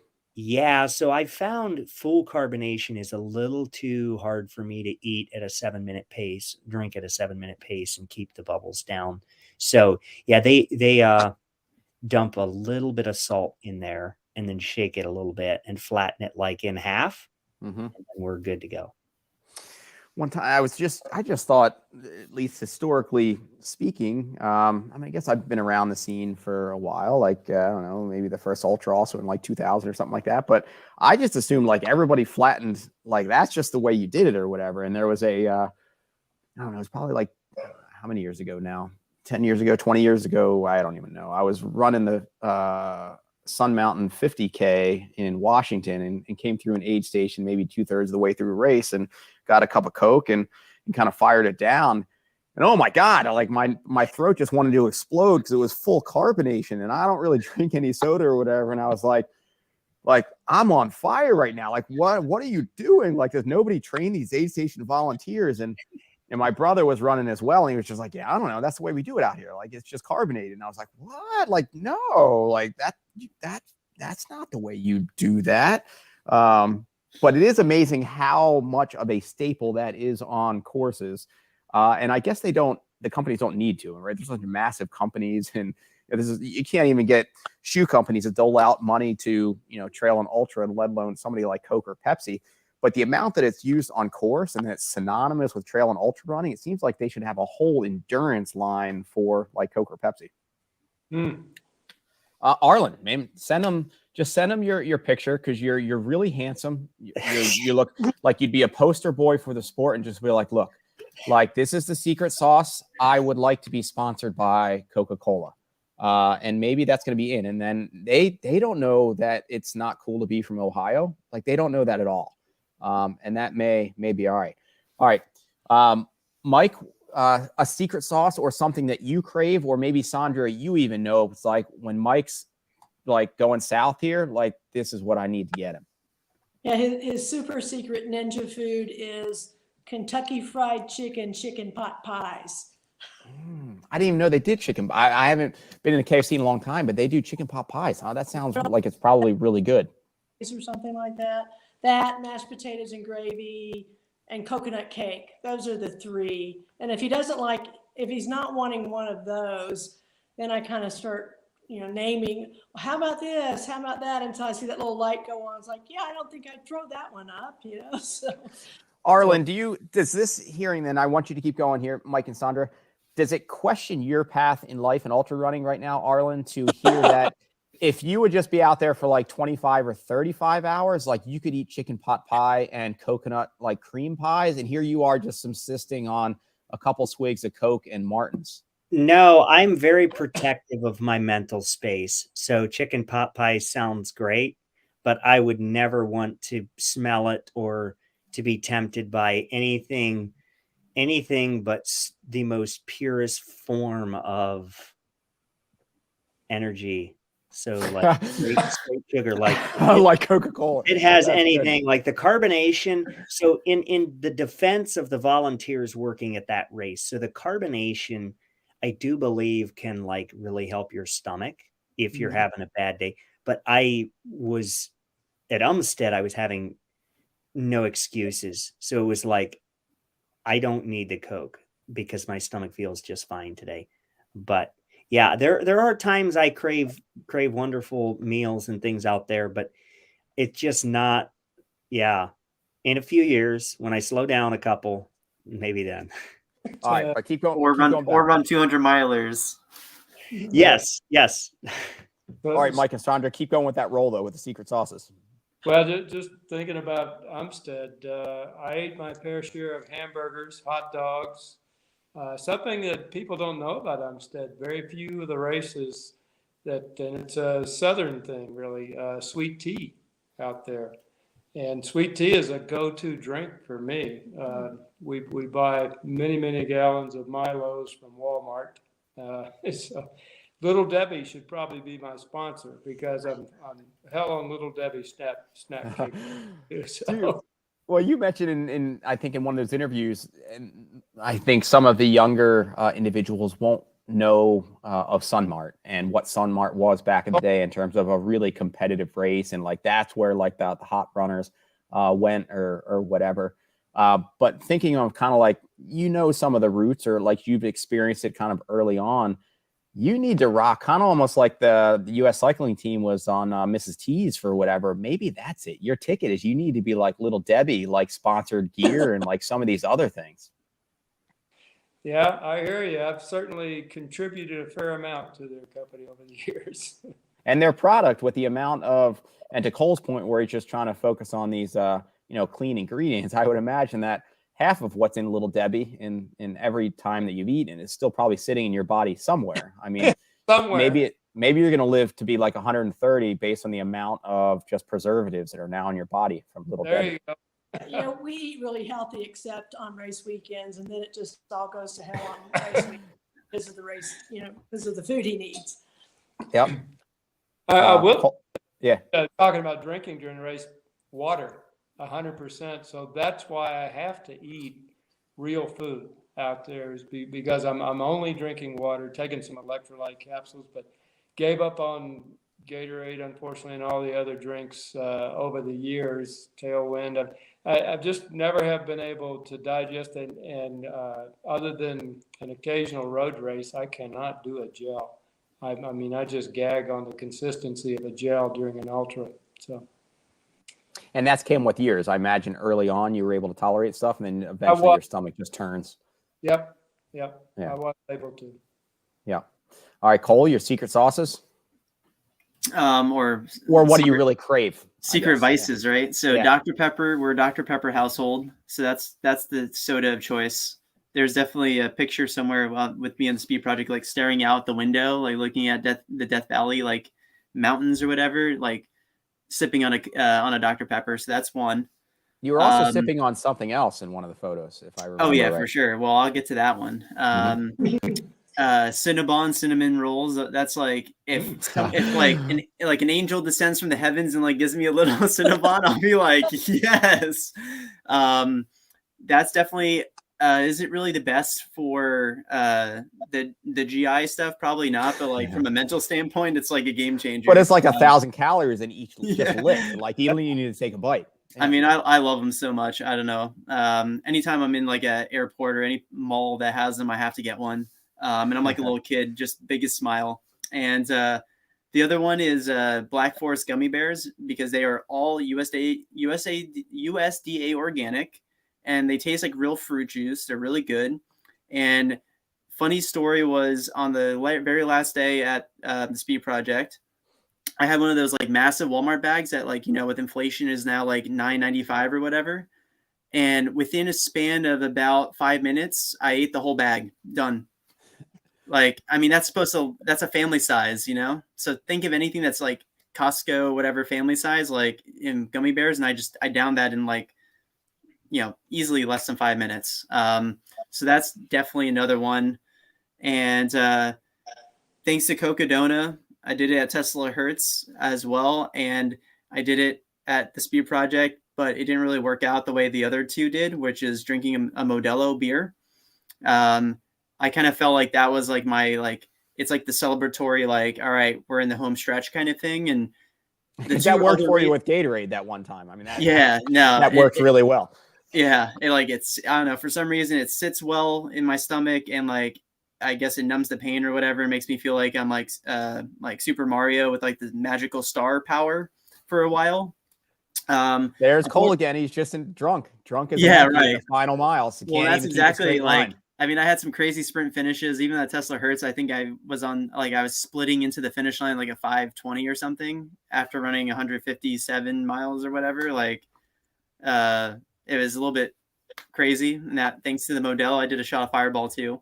But unfortunately for the Speed Project, I was so tired and running so much on fumes that the beer kind of backfired on me and just made me like even more exhausted. So we're going to have to tinker with that. But Modelo, that's my beer of choice for any ultra endurance event. Something tells me your Modelo is probably not going to make you their sponsor of choice. No, though, we do have an awesome brewery that's local. It's called Narragansett Brewery, which I love their stuff. The only thing is they're not everywhere. So it's like wherever I travel, it's hard to find. Modelo is pretty widely distributed. So it's like, I'm not going to be traveling with like beer in my like check bag through an airport and stuff. It seems a little bit like awkward. I don't know. I'm not ready to do that kind of stuff yet. All right.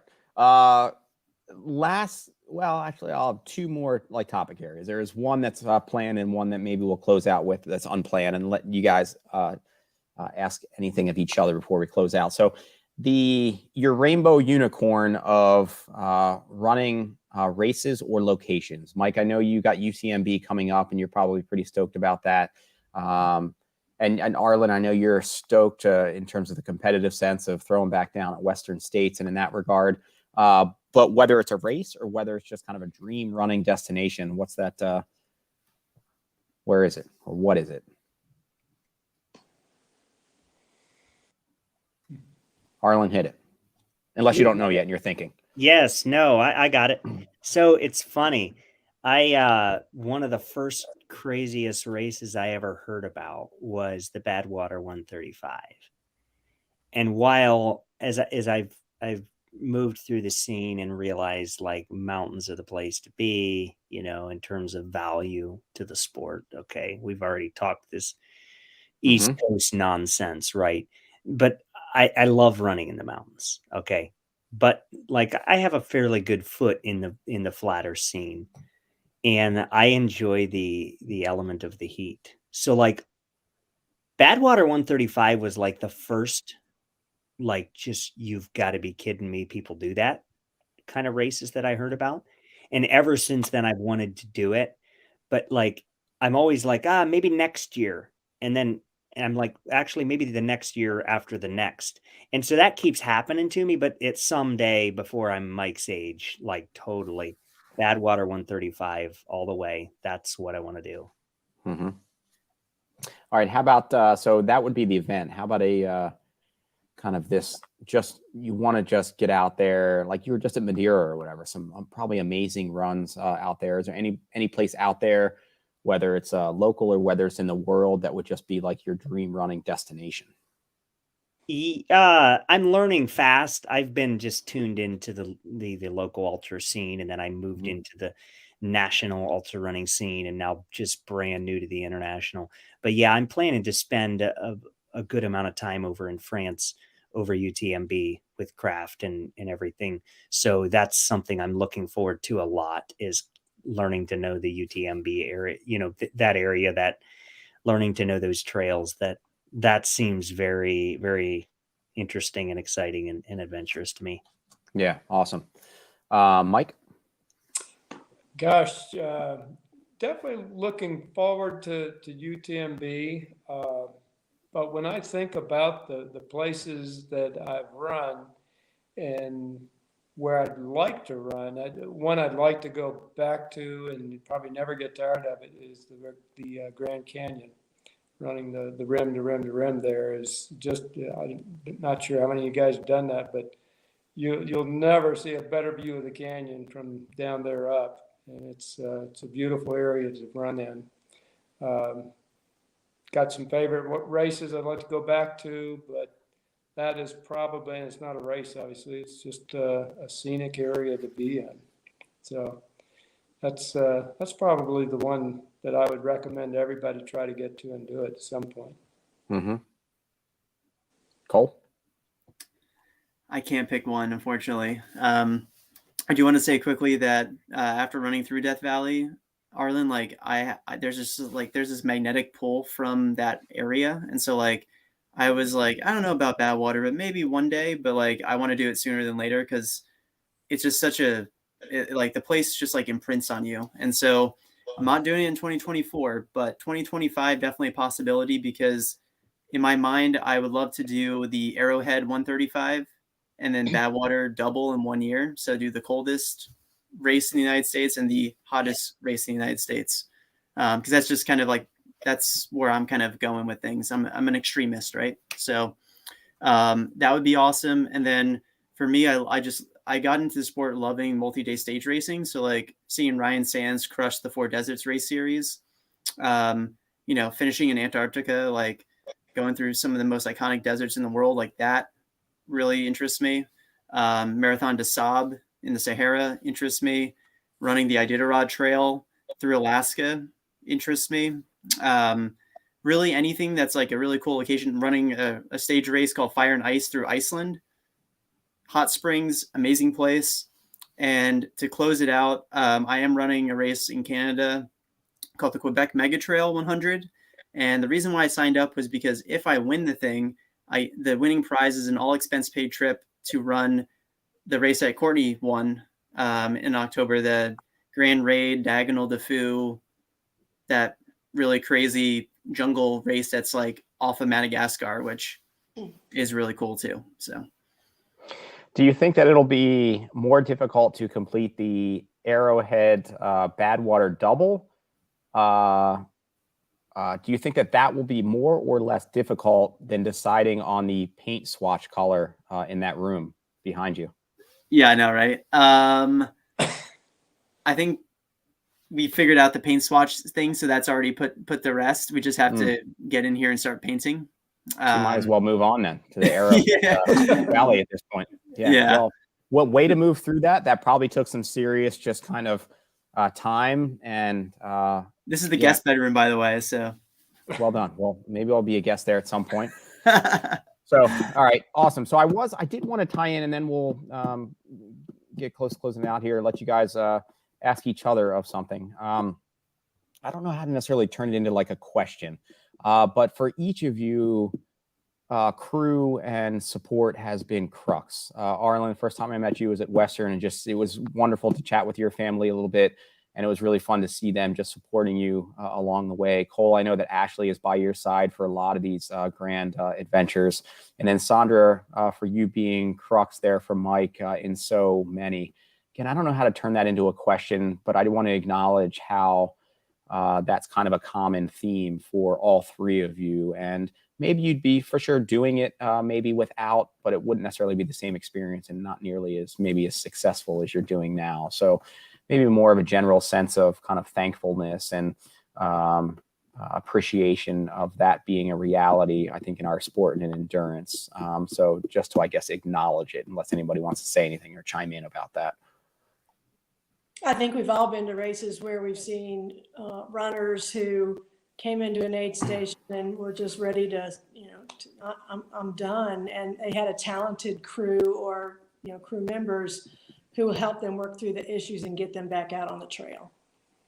And I'll tell you guys, and you know it about the sport already, but you will find it out as maybe you begin to move a little slower out there, that the people that I have met as crew members of mine, pacers of mine, volunteers at races, that's why I still do it, honestly. It's those people and those relationships. One of the first things I do when I'm thinking about signing up for a race is who would be interested in crewing with me, who'd like to come see this area and pace for me. Those relationships, and when you spend hours on end with somebody out on a trail, you really get to know them.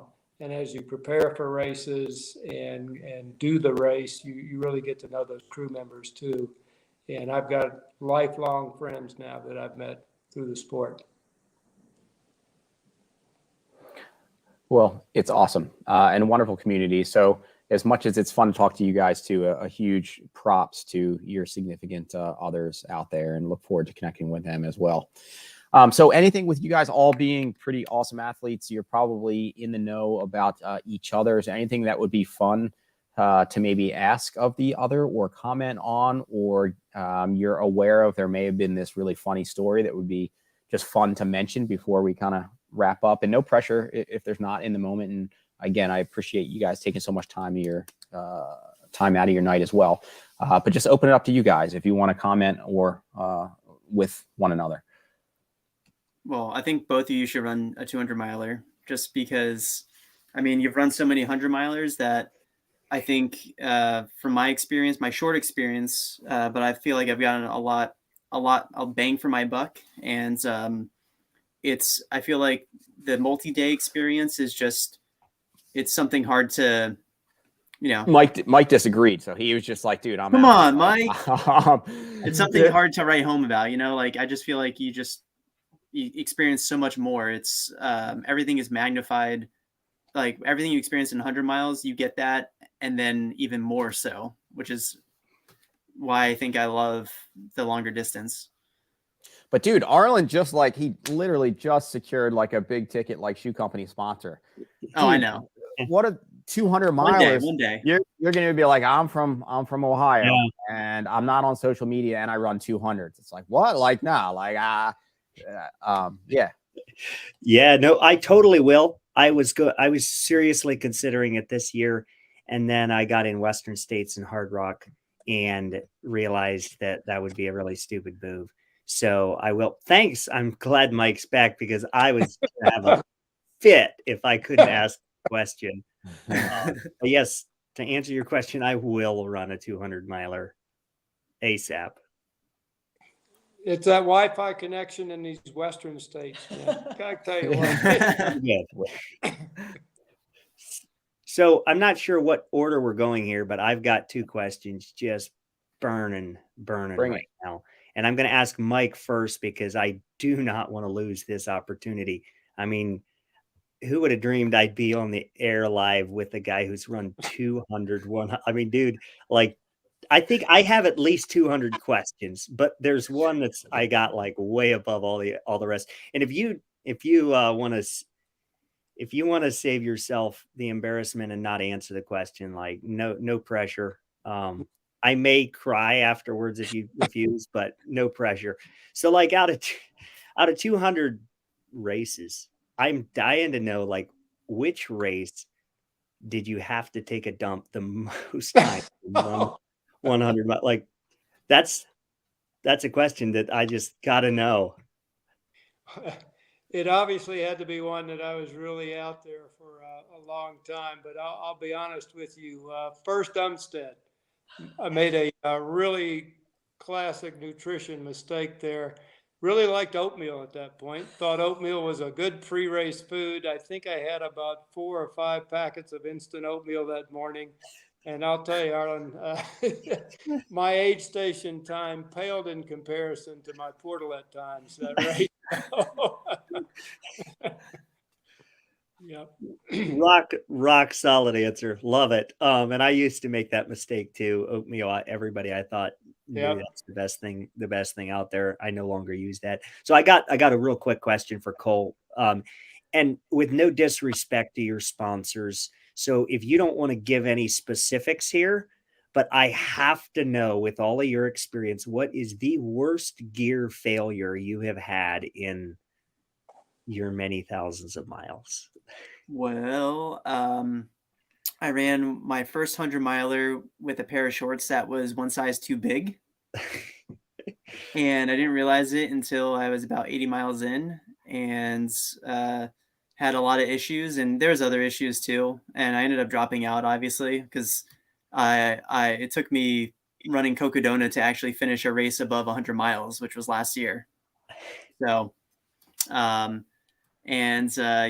would say that was probably one of the bigger gear malfunctions.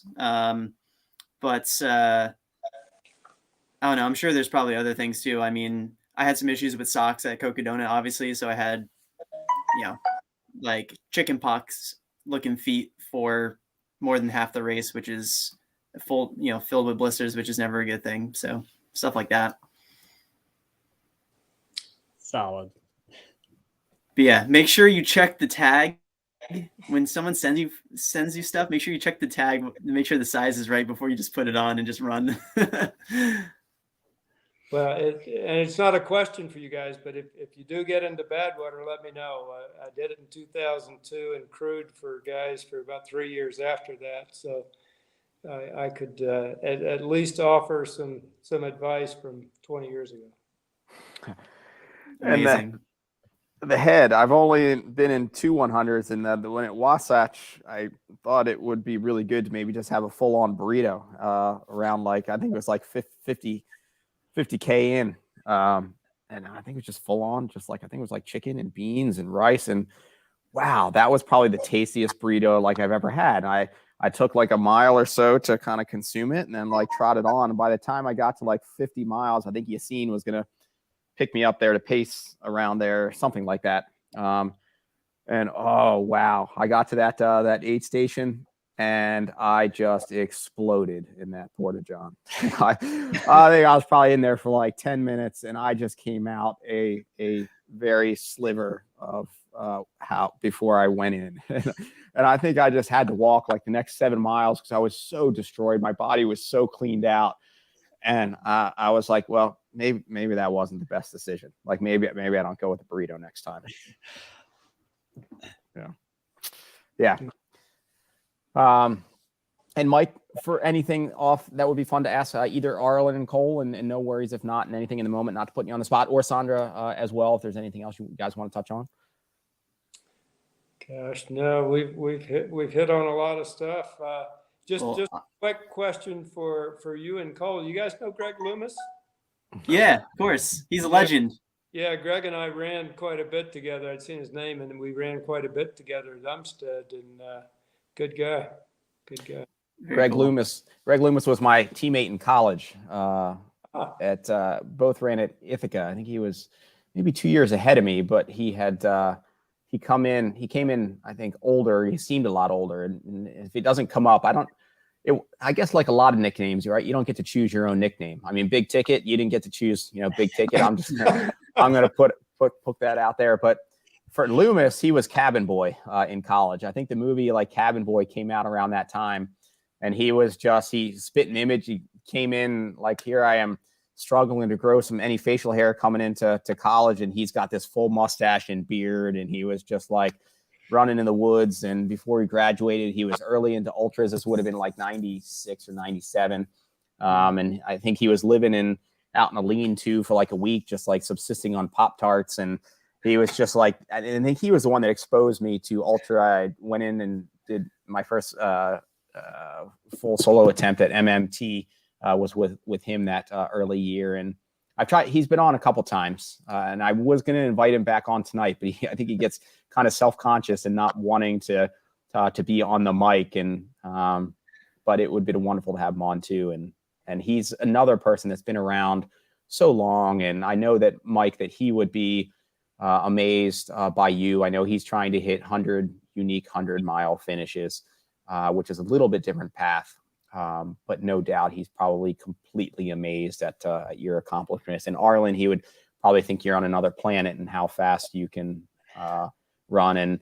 And Cole, hopefully you'll get to share some miles with him at some point doing something, because it's fun. Yep. Small world. Yeah. Well, I had a quick question for Mike. Yep. Just like I'm trying to wrap my head around like all these 100-mile finishes, and I'm just like, how logistically like they all can't just be like in your backyard. And so for me, like, it just blows my mind thinking like the logistics that goes into like flying to this location or driving to this location, and like just the sheer amount that you've been able to do is just, it's, I'm just so curious about like, how do you like you have to have this planned out logistically. So I'm just curious, like, how does this happen? Like, how do you kind of map things out and, have that quick turnaround and, be able to, work your job and do all that stuff?